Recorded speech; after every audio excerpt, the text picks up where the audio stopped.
So our first speaker tonight is Sheila Edens-Brown, and she is an email marketing strategist, social media consultant, and a seasoned speaker. She specializes in working with small businesses to utilize email and social media marketing that allows them to grow and create powerful online presence that conveys credibility and market messages to create a compelling impact. To continue to service her clients with all their business needs, Sheila has launched Edens-Brown Travel, where she specializes in business travel, cruises, and other travel needs. She has also returned to school to complete her degree in theology. Through her speaking engagements, workshops, webinars, she delivers business and marketing strategies designed to increase profits and market shares. She has a diverse portfolio, includes presenting at Kennedy King Community College, Primo's Women Center, VA Networking, International Virtual Assistant Association, and other businesses.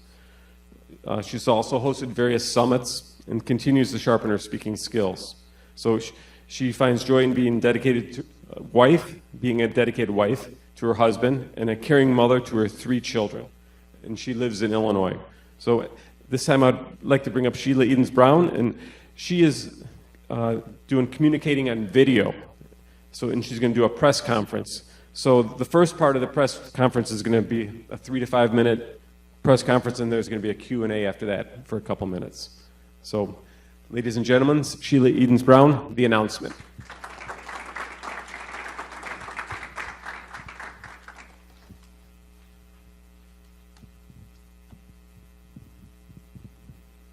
Good evening, Madam President, fellow Toastmasters, dignitaries, and our visiting guests. Today I'm here, this press conference was called to speak about something that's an issue in our community and even in our homes, an issue that plagues many of us. Love shouldn't hurt. Break the silence and help us. I'm speaking today about an issue that we all know too well, and it's about abuse. A myriad of women and children, as well as men, are victims of abuse. This is something that God hates.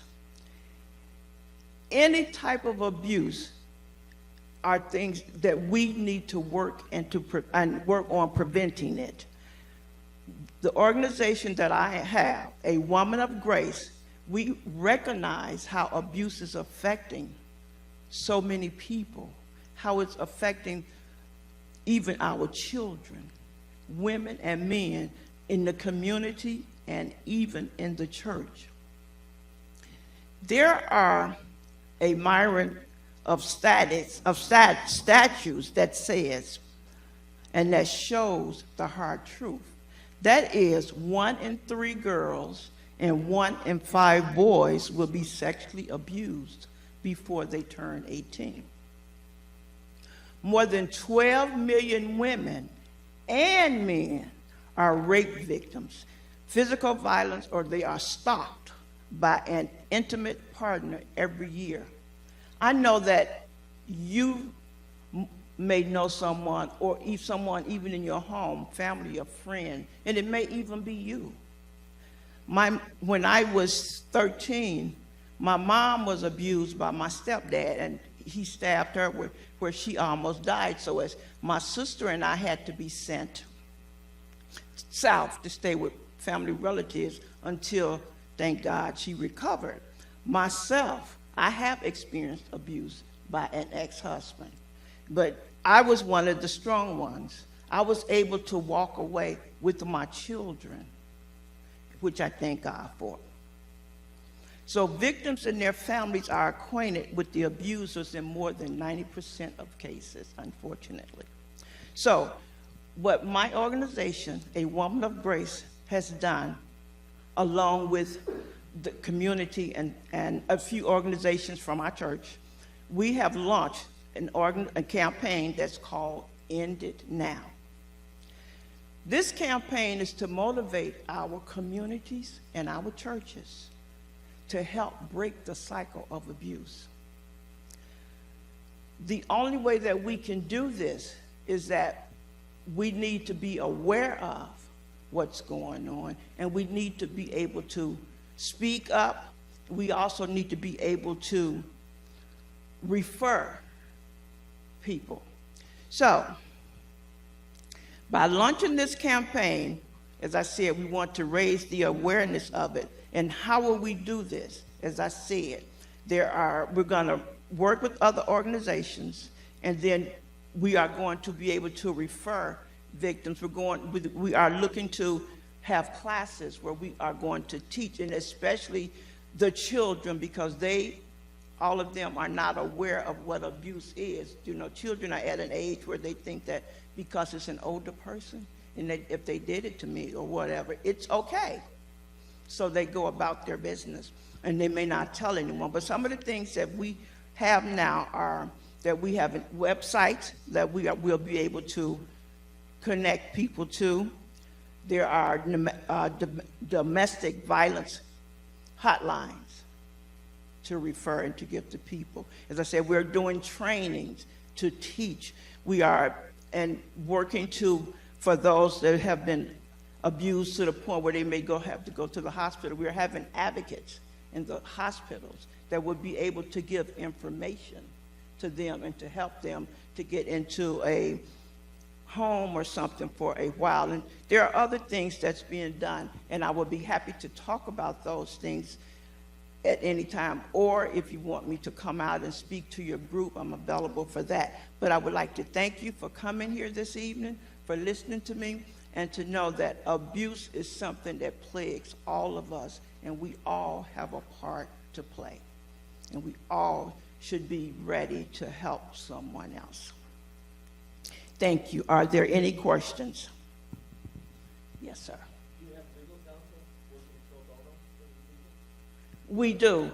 Through the church, we have a legal department that works with the victims in the community and also those in the church. And it goes they work with them not only with abuse, but a few other things that may come up for families too. Yes, sir. What do you see we need to do to diminish abuse that happens? Education is number one. We need to educate. We need to, because there are types of abuse where people may not even think that it's abuse. You know, little subtle things, verbal, emotional abuse. So we need to educate first. We need to have in place facilities, because counseling is needed for that. So we need to put in place where we can refer people, and I'll have to talk about prayer. Pray that they are prone and open to being able to do these things. Yes. When you have somebody, let's do two examples. Let's say a 15-year-old girl and a 15-year-old boy, both employed, and both are telling you that they've been sexually abused. What is the process that you take for each? Do you make sure that they're out of the situation? Do you have them report the abuse to the police? How do you handle it? We start with the police first. That's something that we have to do. We have to go to the police, so we start with them. And then there are things in place that are set up, such as once they give their report to the police and they take them out of the homes, we have workers that work with them and take over once we do what we need to do. What we do is we keep up with them to see how they are going throughout the system, or if they go to court and things, somebody will be there with them. So we do have steps in place that we follow. Yes. I'm really concerned about it. They break out of family. I think that I was really lucky. I know that people come from different broken families. I'd like to see that. I'd like to actually see, especially with kids, that they realize that there is that family unit is something that we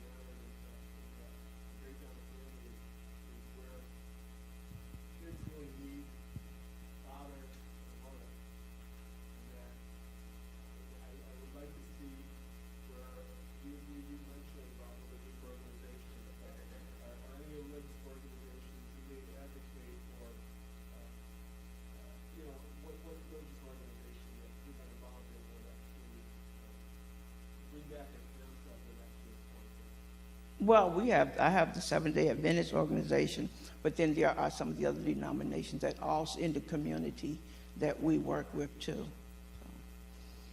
And there are a few, well, smaller organizations like different ministries that are connected too. And in that situation too, education needs to be started. Children need to know what a family unit is, and that goes with even the schools should have that something in place for that also.